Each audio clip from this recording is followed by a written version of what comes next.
So yeah, just reading about this Comcast buying Fox thing and Disney also apparently buying them. And it's just kind of funny because before I get this started, don't be surprised if the Marvel fans create a Patreon, right? So that they can help Disney buy Fox just so they can get the rights back to the X-Men and the Fantastic Four. Listen, stranger things have happened. You know what? Forget I said that. So, oh wow. I'm really excited to talk about fighting at the moment. Two reasons. But something happened yesterday, and you know what? It would only be right if you followed me on this channel long enough. It would only be right for me to talk about this. Now, obviously, it's the announcement that Michael Bisping has retired from mixed martial arts as of this week. And there's been a lot of things said about this. All of it's been positive. I don't think I've heard one negative remark about this. And it's very interesting because I think that Michael Bisping, to a lot of people, was the guy that you love to hate, but secretly you like him. But I made no apologies, and I never hid it from my people on my channel. People who even know me in person know that that's one of my favourite fighters to watch. And anyone who knows me knows that every once in a while I'll break into a Bisping-like impersonation, and people on this channel have seen me do it. But just thinking about it, and thinking about Michael Bisping's career, following it all the way from, I think when I first saw him it was Cage Warriors, or was it Cage? It was one of the two places. It was like his last 3 fights before he was in the UFC is when I first heard of him. And then I saw him in The Ultimate Fighter, and I recognised him from a fight with Ross Poynton before The Ultimate Fighter, and now they were both on there, so I remembered them from that. And I just remember thinking, wow, they've got English fighters in the Ultimate Fighter. Let's hope one of our guys actually wins it. And Michael Bisping was a character on that show, as he was throughout most of his career, or all of his career. He really stood out. I'll never forget the flying knee that he hit Ross Poynton with. I remember because I was in this very room in 2006, watching it, being like, "Ho!" And there's a word I want to say, but I can't right now. But you know what word would come out my mouth. And I followed every fight he had after that, and there was the highs and the lows. I remember he was a light heavyweight, maybe a bit too big for a light heavyweight. He lost to Rashad Evans, and I remember being impressed because he was able to get Rashad Evans down. So it showed that he'd been working on his wrestling, and he was really our hope at a British world champion, you know? And it was like, can he do it? Will he do it? I know the UFC are behind him. I know that they really like him. He's very marketable. He's got a very big personality. He doesn't pander to people. In fact, I don't think he apologised for who he is, which I really respect, actually. And then he went down to middleweight, and it looked like he was making a great campaign down there. You know, he looked much better as a middleweight. He's a more natural middleweight. And then, unfortunately, he lost to Dan Henderson in the way that he did, in that highlight reel knockout fashion, which I've talked about on this channel years ago. And that was a devastating loss. I mean, it was one of the most famous knockouts in MMA on perhaps the biggest MMA pay-per-view event of the past 10 years. It was that big. And you could just YouTube Dan Henson and it comes up right away. There are gifs, there are memes, there are all these things dedicated to that. The biggest knockout, and Michael Bisping was on the receiving end of it. And this is where my fandom with Michael Bisping really kind of took another level, and this is why I really grew to respect him. You lose like that, and you've seen a lot of fighters in their careers never really recover from that. They've never really been able to be the same fighter again. They've had all this marketing and all this machine behind them, and then they lose like that. And they come back very tentative, and they just are not the same fighter ever again. Michael Bisping came back with a point to prove. And I remember when he fought Dennis Kang, because I talked about it. Excuse me while I flick the sound off. I talked about it on this channel. I remember doing the video, and it was a very impressive return to form for the man. He came back. I mean, he came back with a vengeance. And again, it's this story where he kind of makes a bit of a comeback, and then there's always that one setback. He lost to Vanderlei Silva next. Then he came back, and then he was like on a 3-fight win streak, I think, maybe even more than that, where he'd beaten Dan Miller, and he'd beaten Akiyama, and he'd beaten Riviera, and then he'd done Bully Beatdown. Obviously, there was the Spitgate with Jorge Riviera. Jeez, I remember that one. And then there was the Ultimate Fighter against Jason Mayhem Miller, where he lost the fight and beat him. And then he had that infamous quote, if anyone remembers, when they asked him, as Bisping had great quotes, when they asked him, a lot of people felt that Jason got tired, and that's what caused him to lose. And Bisping, in classic Bisping fashion, and I've got the figure right here, as you can see, where he tells Megan Olivia, listen, love, Jason didn't gas. He didn't get tired. I beat the shit out of him. I hit him with kicks to the body. His cardio is always good. He didn't gas, love. I beat the shit out of him. You can give me Usain Bolt, and if I punch and kick him, he won't run so fast afterwards. I remember when he said that. And then he had to fight with Charles Sonnen, and that seemed to be another turning point, because even though he lost in the decision, some people thought he won, but he had it seemed to be a credibility booster for him. And then he came back and he fought Brian Stan, and then I think he fought Vitor Belfort, and unfortunately he lost there. And there was that kick that really messed up his eye, and that was the beginning of like the injuries and the serious problems there. He fought Alan Belcher, I think, after that, and then he was out for a while because the eye had been really, really bad. And he fought Tim Kennedy, and he lost to Kennedy. Then he came back and beat Kung Lee.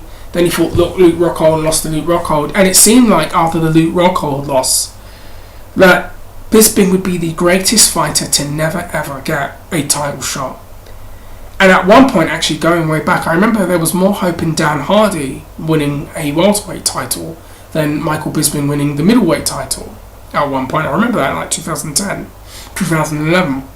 And he lost to Luke Rockhold, and it was like, I don't know what's going to happen next. And you just hope somehow, some way, he gets there, because he's one of the hardest working men in the sport, and there's just something about him I respect. It's that tenacity, it's that ability to, every time he's lost, pick himself right back up and just be like, I'm getting back on the wagon, I'm getting back on the machine, no one's going to stop me, I'm coming for that title. And you know that's how he thinks, so you know that I love the mentality. And then he came back and he got himself a win against CB Dollaway. He told him his breath stinks, I'll never forget that. Then he beat Talas Latus, and he told him, this is not a jiu-jitsu tournament, buddy. I'll put my hands on you whenever I want, pal.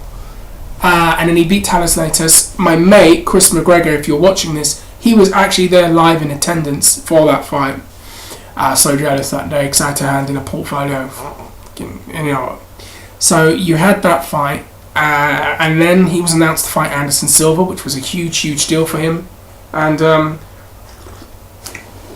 I'll never forget watching that fight after work. It had been a lousy night, and he wins a 5-round battle against Anderson Silva. And in that fight again, there was just something quite inspiring about the fact that he wouldn't play Anderson's game. I remember at one point Anderson started doing all these little funky monkey movements in the clinch, and he'd let him go, and then I remember Bisping basically let go of the clinch, walked back, and he said, we're not going to do that, Anderson. You can come here and fight me like a man. You can fight me like a man now, buddy.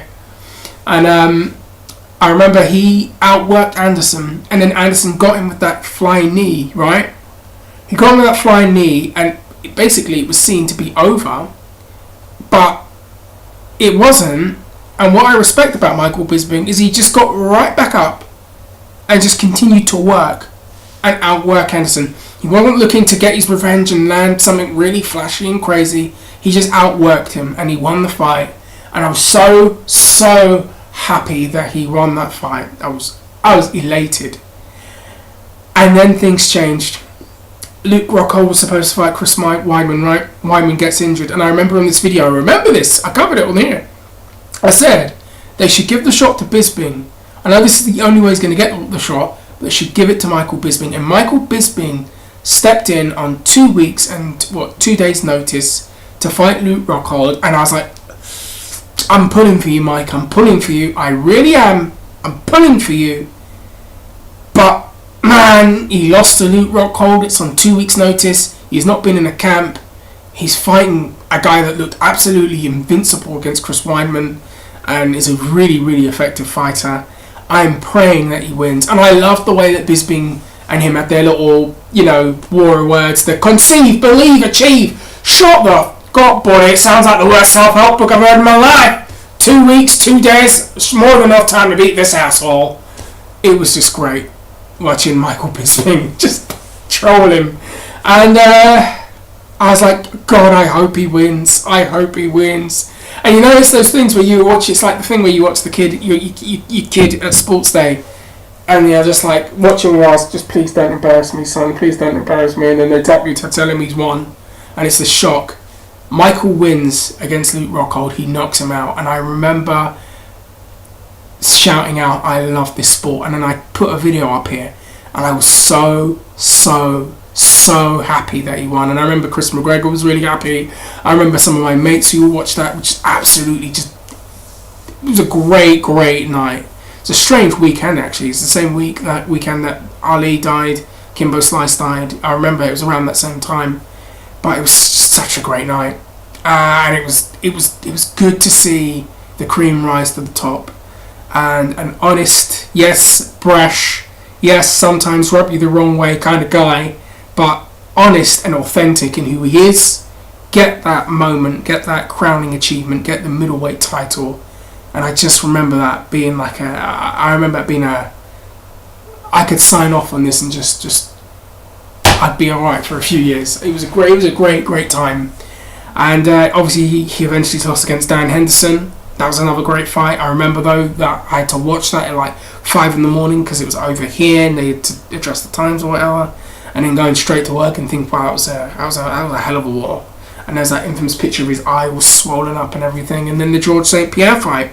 And I was happy, even though he lost the fight, I was happy for him to have the title, have those pay-per-view points, and make possibly $500,000 to $1 million at its lowest fighting George St. Pierre. And I was happy to see him get that, and it couldn't have happened to a more authentic guy. And he had those problems with his eyes. Obviously one of his eyes he's got detached retina.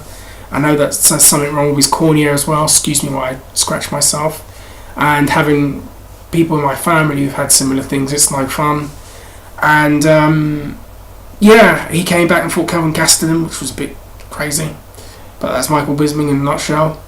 And I pretty much knew after that I think he's going to retire, and he pretty much said, yeah, I'm retiring, and then he announced it. And just going through all of that now, it really puts it all into perspective. Michael Bisping was probably one of my favourite fighters. I'm a huge fan of his, as you can tell.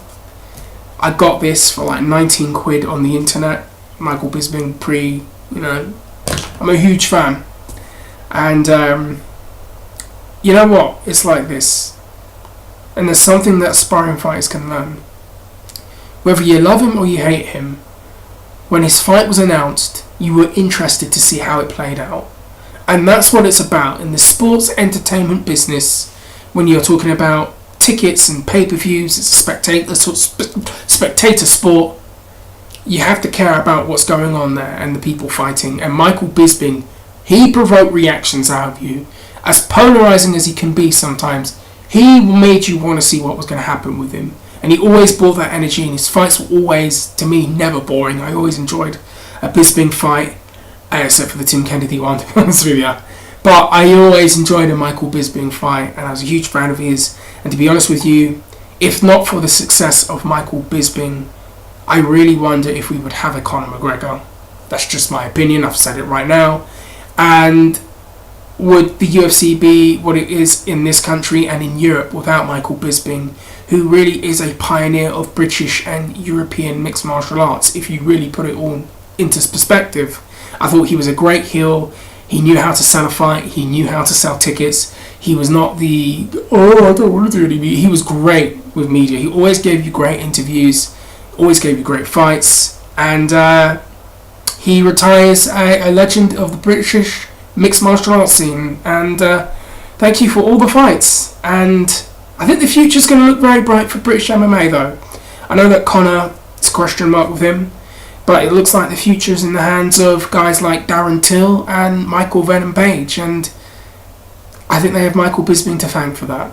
So guys, take care. I know that was a bit long-winded, but I feel like I had to do it justice by doing it like this and just getting it out there. And I'll be back because we will be talking about Darren Till and Michael Venom Page very soon. And guys, let me know what you think about Michael Bisping. Let me know how you feel about his career. Let me know all your thoughts. Comment down below. Hit the like button. Hit the subscribe button. Guys, peace, and it's good to see you all again.